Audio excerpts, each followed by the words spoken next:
You know, with Ghost in the Red Line, once I had the title, the story kind of wrote itself. I knew one thing followed another.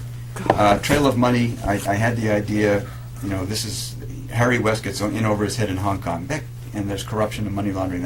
With Portrait of Ignatius Jones, similarly, I got that idea when visiting the Museum of Fine Arts and so on. You see these portraits of people who are who've been dead for 400 years, but the portraits are so, and totally forgotten, completely no sign of them at all in the world, except that when you look at their portrait, they have so much personality and attitude. It's almost as if you can connect with them, which is, a good artist can communicate that. Yeah. And so that's how the idea came to me for Portrait of Ignatius Jones. So once I had those ideas, the stories kind of came. The fourth one I'm still working. What's my hook? And that's just what I'm. Can you give us like a slight idea of what's coming? Like, what our appetite? It has something to do with a disappearance.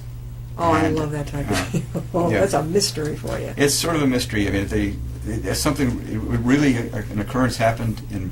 You know, my friend of mine back in the '80s had gone down to Tennessee. He was working. I think he managed a restaurant and co-owned a restaurant with his wife. And I got a call from his wife or his sister saying, you know, he's disappeared. His car is found in a ravine. He's gone. We don't know anything. You know, has he communicated with you? Because he might have called me. No, he hadn't.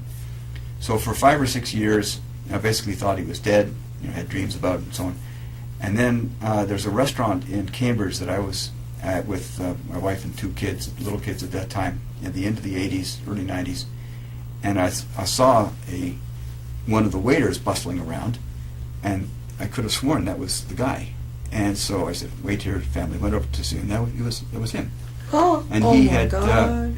he had chosen a different lifestyle, and he had disappeared, but then he'd come back again. He just walked out from the old and came into the new. Came into the new, and so he wanted to change his life. So that was this is what I'm working on.